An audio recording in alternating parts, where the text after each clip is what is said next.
बिस्मिल्लाहिर्रहमानिर्रहीम। आपसे गुजारिश है कि मेरी वीडियोस को ज़्यादा से ज़्यादा शेयर करें क्योंकि इल्म बांटने से बढ़ता है और आपके इल्म में कोई कमी नहीं आती। आए ज़रा क्वेश्चन की तरफ चलते हैं। ये क्वेश्चन हमारा विंटर 2004 के पेपर 1 का क्वेश्चन है। क्वेश्चन नंबर 5 ये कह रहा था equation of a curve is, curve की ये इक्वेशन है y is equal to x squared minus 4x plus 7 and equation of a line is y plus 3x is equal to 9। The curve and the line intersect the points A and B. ये दोनों curve और line intersect करती हैं इस point A and B पे. The midpoint of AB is M. AB का midpoint M है. Show that the coordinates of M are this one.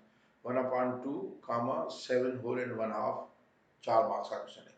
तो ये पहले कर्व, ये पार्ट्स में दूसरे बार में पढ़ता हूँ. पहले ये तो बिल्कुल आसान है कि ये कर्व है और ये लाइन ऑफ इक्वेशन है. इन दोनों को सॉल्व करें साइमल्टेनियसली, बात खत्म.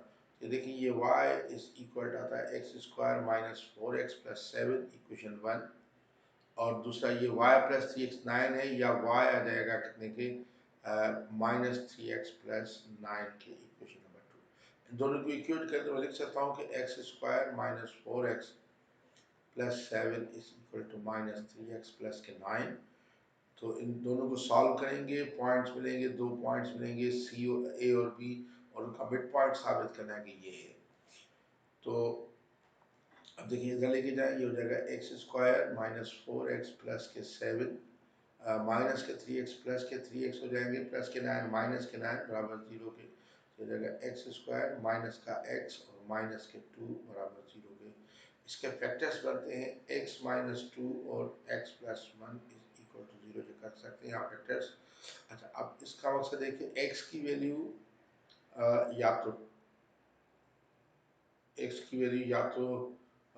देखें x की वैल्यू या तो आई है 2 या x की वैल्यू आई है -1. तो y is equal minus 3x plus 9 है, तो y is equal to minus 3x plus 9 है. अगर x 2 है तो y कितना आ जाएगा, minus 3 into 2 plus 9 minus 6 plus 9 यानी 3.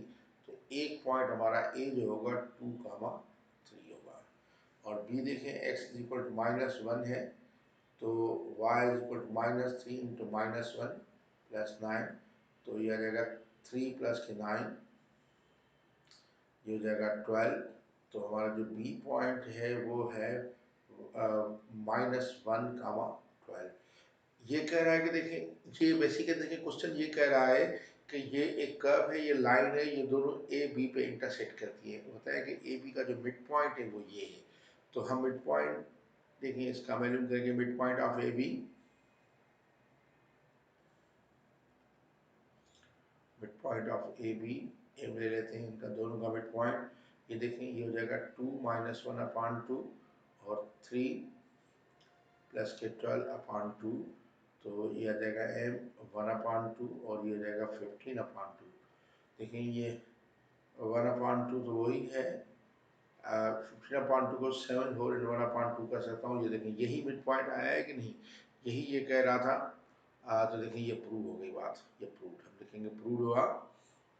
अब इसके सेकंड पार्ट पे चलते हैं.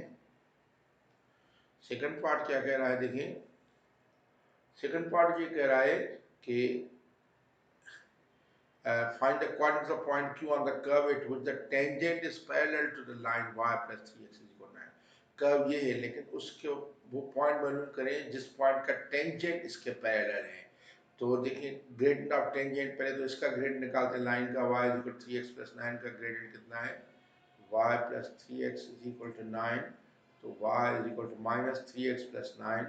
तो ग्रेडियंट इसका जो है, ग्रेडियंट ऑफ लाइन कितना है, -3 है.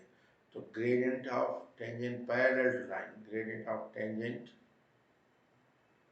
पैरेलल टू दिस लाइन वो भी यही होगा, वो भी -3 होगा. अच्छा, अब आप देखें कि कर्व का जो है ग्रेडियंट बनता है. कर्व की इक्वेशन दी हुई है y is equal to x square minus 4x और प्लस के 7, यही है.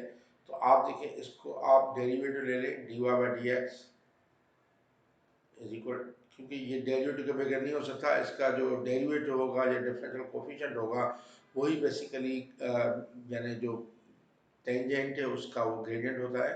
ये होगा 2x माइनस 4।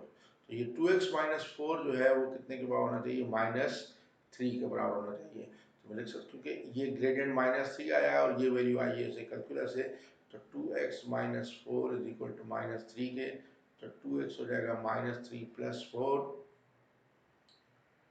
तो 2x आ जाएगा 1 के, तो x आ जाएगा हाफ के। x हाफ के आ गया पॉइंट, ये कर्व पे पॉइंट है, कर्व की इक्वेशन ये है, x हाफ के आ गया तो y कितना आएगा, देखिए x स्क्वायर माइनस 4x + 7 इसमें पुट कर दे तो आप देखिए y x स्क्वायर यानी 1/2 का स्क्वायर -4 × 1/2 + के 7, इसको सिंप्लीफाई करें तो y इज इक्वल 1/4 माइनस ये 2 आ जाएगा और प्लस के 7, y आ जाएगा 1/4 और माइनस के ये सारे प्लस के 5 हो जाएंगे, इसके नीचे 1, 4 एलसीएम 1 + 20 तो जगह 21/4। तो आपके q के कोऑर्डिनेट्स जो मिल गए, q के कोऑर्डिनेट्स ये q कह रहा है गालबन, q कह रहा है, देखते हैं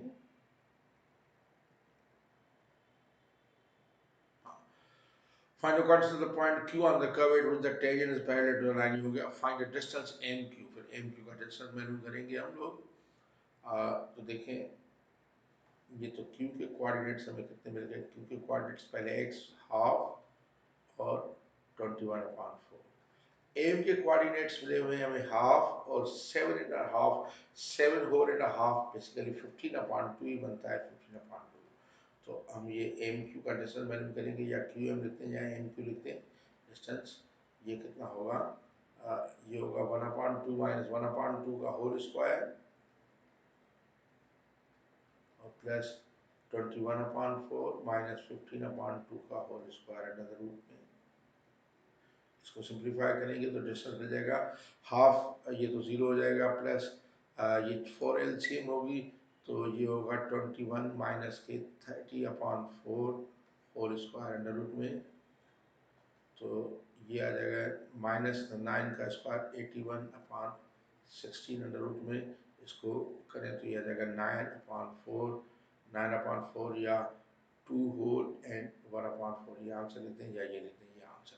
देखिए इस क्वेश्चन को कैसे किया मैंने एक दफ़ा फिर समझाता हूँ, जिस तरह हमेशा समझाता हूँ आखिर में दोबारा।